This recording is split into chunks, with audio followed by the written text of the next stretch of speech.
Lion-O is dying, not in battle, not as a hero. He's rotting from the inside, aging 5 years for everyone that passes. And as his body crumbles, the fiercest army in the galaxy just landed on New Thundera. His only option? Join forces with the enemy who cursed him in the first place. This is the ending ThunderCats fans were never supposed to see. Forget the happy ending from the TV show. The real conclusion of ThunderCats is a nightmare most fans have never heard of. It begins in the desolate wastelands of New Thundera, where dust covers the memories of a glorious time. And there, we find someone familiar, but unrecognizable. WilyKat. But he's no longer the smiling kid. He's a broken man, living in the shadows. 15 years ago, he committed the unthinkable. He betrayed his own family, the ThunderCats, by handing critical information to Mumm-Ra. He did it in a moment of pure desperation, to save his own life and his sister's. But the cost was his soul. Since then, he's wandered alone, carrying the guilt of destroying the trust of everyone who loved him. And it was in that isolation that he saw the sky go dark. Not storm clouds, something far worse. Massive warships tore through the atmosphere, and from within them came not diplomats, but an armored legion of anthropomorphic dogs, the Wardogs. Led by the imposing and sadistic Overlord, they didn't come to negotiate. The mission was clear and brutal: test the strength of the locals. For Overlord, living beings fell into only 2 categories: useful slaves or corpses. Hidden among the rocks, WilyKat's blood ran cold. He saw the superior technology, the plasma weapons, the ferocity of those invaders. He knew the ThunderCats, living in a time of peace, weren't ready for this. Hell had just arrived in paradise. Meanwhile, at the royal palace, tragedy wore a different face. Lion-O appears on the balcony, but the image is enough to break any fan's heart. The Lord of the ThunderCats, the hero with the perfect body, is now an elderly king with the heavy gaze of someone who has lived too long. The brutal truth is revealed. The time he spent inside the Book of Omens, training with Jaga, came with a terrible physiological price. His metabolism is accelerated. For every year that passes for a normal Thunderian, Lion-O's body ages 5. He's not just old, he's dying. That night, in a rare moment of vulnerability, he confesses to Panthro and Snarf, who can barely walk, that his reign is over. He feels the cold of death in his bones. He plans to renounce the throne the next morning and pass the crown. The mood is one of farewell, of grief before death.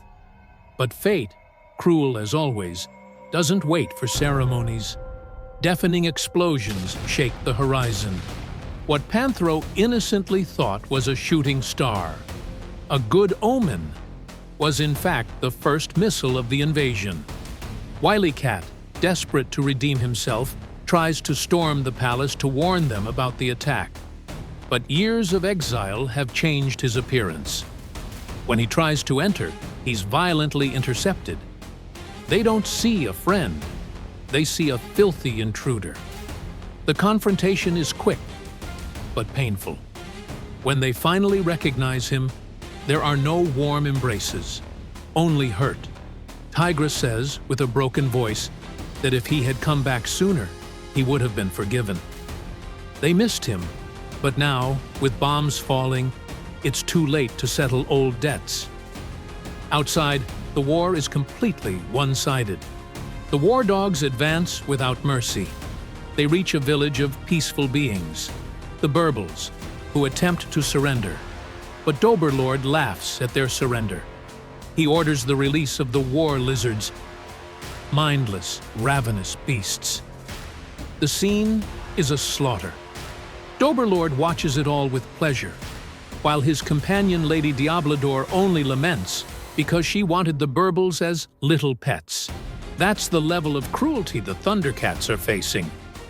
To these invaders, they're not warriors, they're animals.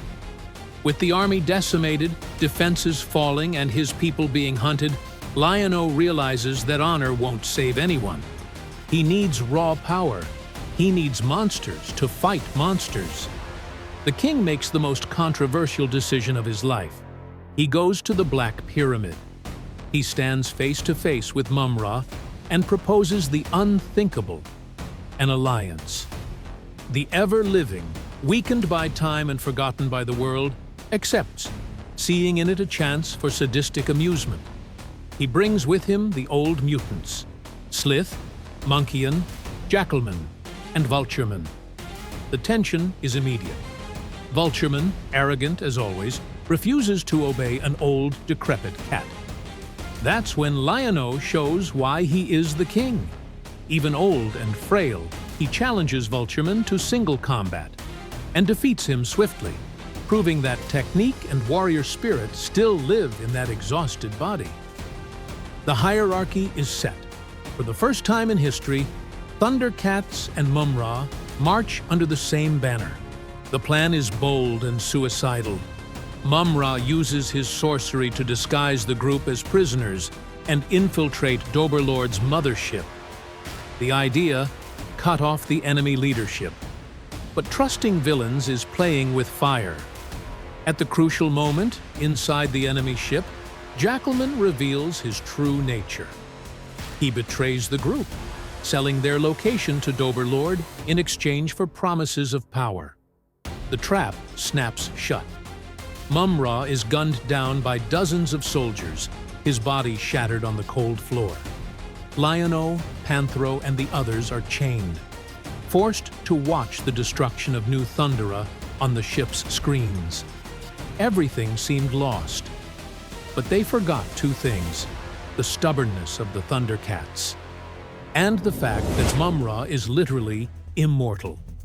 While the adults await execution, the new Thunder Kittens help a regenerated and furious Mumm-Ra infiltrate the ship's systems. The villain takes the form of Doberlord himself, spreading contradictory orders and creating chaos within the ranks. In the confusion, Lion-O breaks free and reclaims the Sword of Omens. Seeing that old lion, on the edge of death, raise the sword and shout, "ThunderCats, ho!" one last time, is one of the most epic moments in comic book history. The final battle is fierce and chaotic. WilyKat, seeing a fatal shot aimed at his king, doesn't hesitate. He throws himself in front of the blast. There, on the floor of the enemy ship, he doesn't pass as a traitor, but as a hero, finally clearing his name. Mumm-Ra, in his colossal form, crushes the real Doberlord. The invasion is contained. The Wardogs flee. The dust settles. The alliances dissolve. But Mumm-Ra has one final conversation with Lion-O. The villain reveals, with a sinister grin, that Lion-O's accelerated aging was never natural. It was a curse, cast by Mumm-Ra himself years ago. A long-term plan to watch his greatest enemy suffer and wither away. The shock is visible on the king's face. But then, in an inexplicable gesture, perhaps out of respect for the only warrior who ever defeated him, or perhaps just to prove that he controls everyone's destiny, Mumm-Ra tosses Lion-O a small vial, the last remaining water from the Fountain of Youth. Without hesitation, he drinks. His skin tightens. His muscles swell. His posture rises. The age vanishes instantly. The king returns to the peak of his physical strength. The saga doesn't end with the death of a hero. It ends with his complete rebirth, closing the canon of the 1980s in the most powerful way possible. If this story hit you as hard as it hit me, leave a like and subscribe. There are more buried stories like this one, and I'm bringing all of them to light.